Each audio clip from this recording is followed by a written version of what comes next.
আমরা আজকেও গত দিনের মতো সকাল থেকে 5 থেকে 7টি হসপিটালে আসলে গিয়েছি।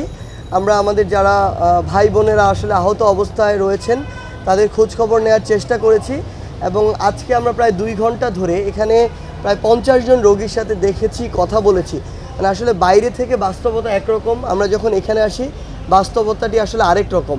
আমরা আমাদের মতো করে অনেক মতামত দিয়ে দেই, কিন্তু আমাদের রিয়েলিটিটাও একটু বুঝতে হবে আসলে। তো আমরা এই যে চক্ষু হসপিটালে যে এসেছি, এখানকার বিষয়টা একদমই ভিন্ন আসলে। মানে আমার হাতের যদি কোথাও এখানে কেটে যায়, আমার পা যদি ভেঙে যায়, এগুলোর যে ক্ষতিটা, এই ক্ষতিটা আসলে আমি রিভাইভ করতে পারি। কিন্তু এখানে এমন অসংখ্য ভাই রয়েছে যাদের চোখে যে ছোট যে বুলেটগুলো, অর্থাৎ পিলেট যেগুলোকে আমরা বলি, 5টি 7টি 10টি পর্যন্ত রয়েছে। এবং সবচেয়ে বড় কথা হচ্ছে 2 চোখেই এই সমস্যা, এই সংখ্যাটি অনেক। এবং এখানে সবচেয়ে বড় যে সমস্যাটি, যে ওই ভাইরা আমার, তাদের সামনে কিন্তু আমরা এটি বলতে পারছি না, তাদের ফ্যামিলি রয়েছে, তারা কিন্তু আর জীবনে দেখতে পাবে না। সো এটা যে কত বড় একটি কথা, মানে তারা আর তাদের জীবনে এই পৃথিবীকে দেখতে পাবে না, এটা আসলে অনুধাবন করা ছাড়া আর কোনো উপায় নেই আসলে।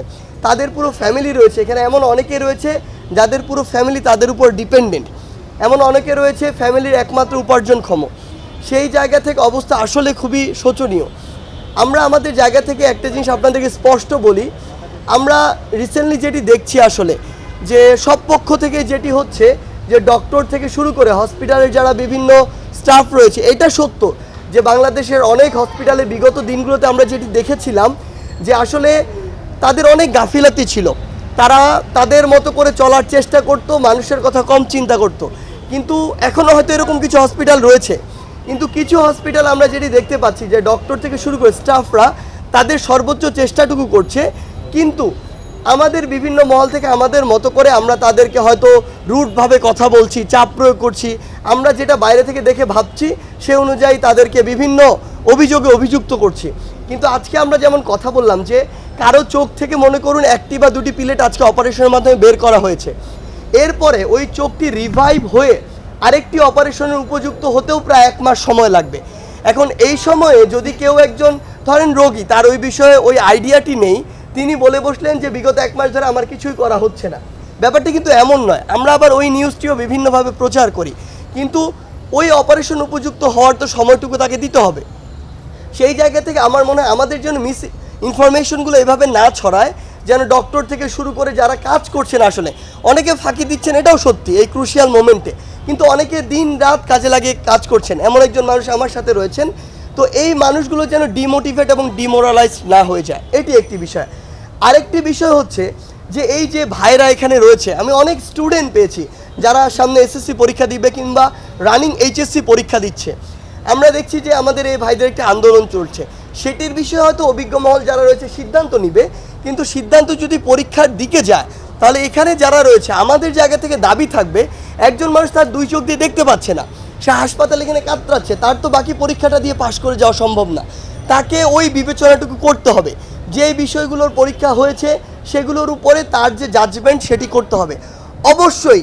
কারণ 1971 পরে দেশের এই ক্রুশিয়াল মোমেন্টে ফ্যাসিস্ট রেজিমের পতনের জন্য যারা সামনে থেকে লড়াই করেছে, আপনারা দেখবেন এখন সুবিধা নেওয়ার জন্য অনেক মানুষ আসে বিভিন্ন জায়গায়, তাদের কত রকমের ফরিয়াদ, কিন্তু রাস্তায় নামার সময় এই মানুষগুলো ছিল না।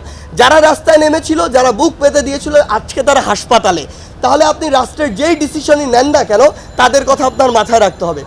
আরেকটি বিষয়, আমরা অনেকজন ভাই বোনকে দেখেছি এখানে যারা তাদের ফ্যামিলির একমাত্র উপার্জনক্ষম, তারা তাদের 2টি চোখ হারিয়েছে, 1টি চোখ হারিয়েছে। এই মানুষগুলোর উপার্জনটি করবে কিভাবে?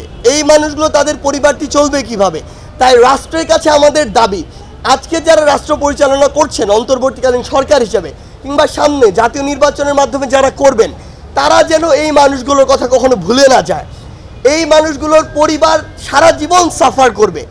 আজকে এখন বা সামনে যারা সরকার হবে, তাদের এটি হওয়ার পিছনে সবচেয়ে বড় কারিগর কিন্তু এই মানুষগুলো।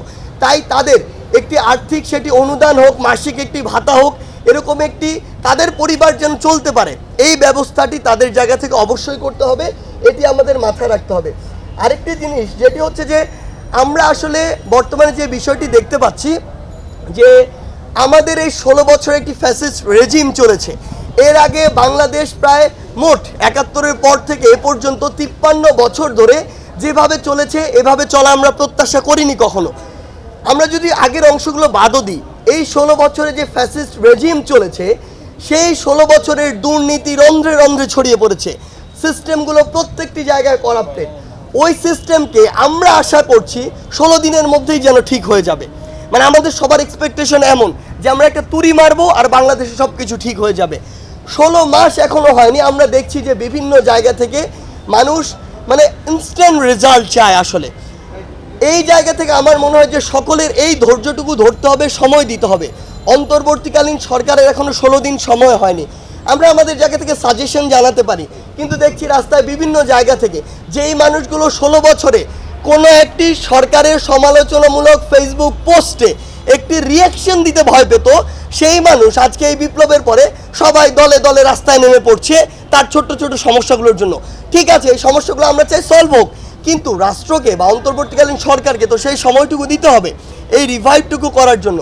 তো আমার মনে হয় সবার জায়গা থেকে পরামর্শ আমরা দিতে পারি, কিন্তু ধৈর্যশীল হতে হবে। 16 বছরের সিস্টেম ডেভেলপ বাদ দিলাম, মিনিমাম একটা নিউট্রালাইজ হওয়ার জন্য তো 16 মাস সময় প্রয়োজন। সেই জায়গা থেকে আমি চাইবো সবাই যেন একটু ধৈর্যশীল হয়।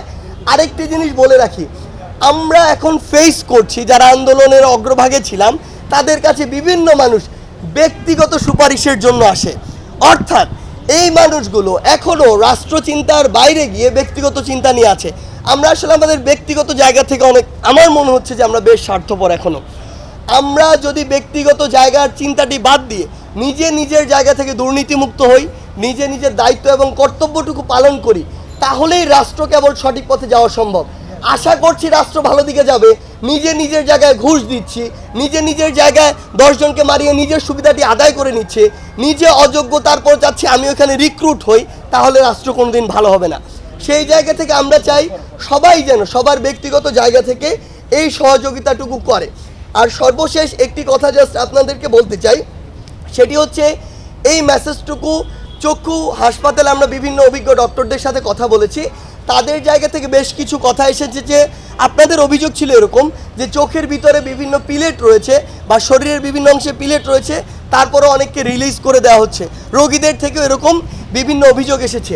এটির একটি ক্লিয়ারিফিকেশন একটা এরকম যে কিছু পিলেট ধরুন চোখের একদম ভিতরে চলে গিয়েছে, ওটি বের করতে গিয়ে চোখের যে পরিমাণ ক্ষতি হবে, ওটি ভিতরে থাকলে তার চেয়ে ক্ষতির পরিমাণ কম হবে, বা ওই মানুষটি জীবনে তার চেয়ে কম স্ট্রাগল করবে। কারণ চোখ খুবই সেন্সিটিভ এবং সফট একটি জায়গা, তার ভিতরে অস্ত্রোপচার করে ওই পিলেটটি বের করা এর চেয়েও বেশি ক্ষতিকর হতে পারে, বা চোখ ওই রিভাইভটি আর নাও হতে পারে। সেই জায়গা থেকে আমরা মনে হয় যদি কোনো অভিযোগ আসে, আমরা অভিজ্ঞ ডক্টরদের কাছে সেই অভিযোগের কতটুকু সত্যতা আছে সেটি নিয়ে যেন প্রচার করি এবং মানুষকে ওই সত্য তথ্যটি দিই। এটি ছিল আমাদের আজকে স্বাস্থ্য সংক্রান্ত আমার জায়গা থেকে কিছু তথ্য।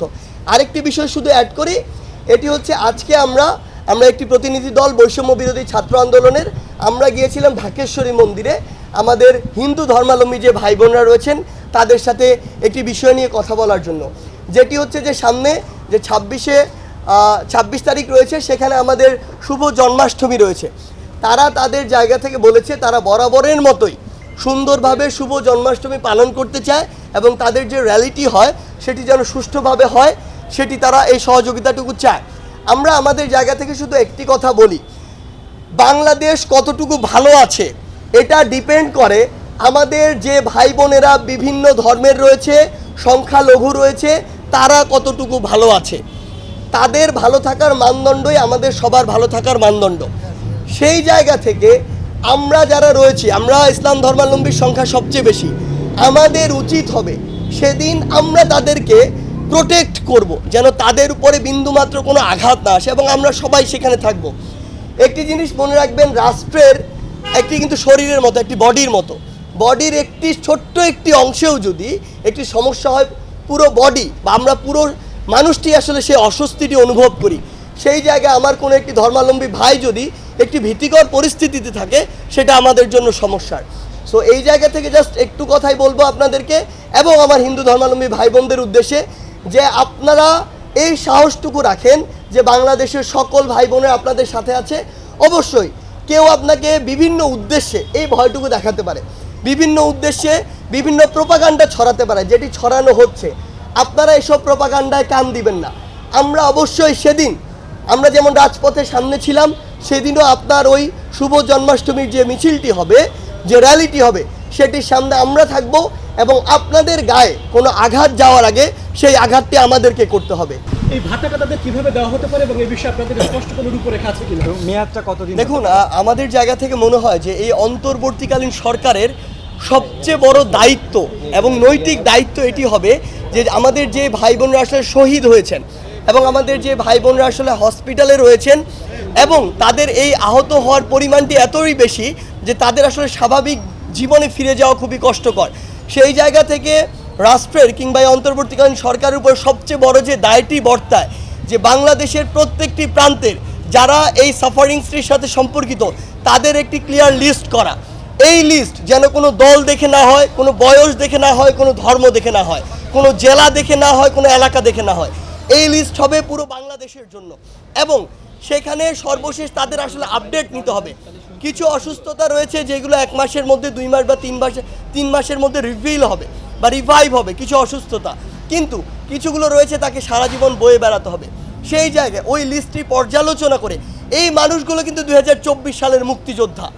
আজকে আমরা যেমন 2024 সালে দাঁড়িয়ে 1971 সালের মুক্তিযোদ্ধাদেরকে শ্রদ্ধা করি, সম্মান করি, বাংলাদেশের এই দ্বিতীয় মুক্তিযুদ্ধে এই যে মানুষগুলো রয়েছে তাদের প্রতি আপনাদের ওই শ্রদ্ধা, ওই দায়বদ্ধতাটুকু রয়েছে এবং সেটি আমাদের পালন করতে হবে। সেই জায়গা থেকে আমরা অতি দ্রুত সময়ের মধ্যে, হতে পারে 1 সপ্তাহের মধ্যে, পুরো বাংলাদেশের অন্তত আমাদের শহীদ ভাইদের এবং যারা একদম গুরুতর আহত অবস্থায় রয়েছে তাদের ইনফরমেশনগুলো প্রত্যেকটা হসপিটালে রয়েছে আসলে সেগুলো নিয়ে সেটি প্রকাশ করা।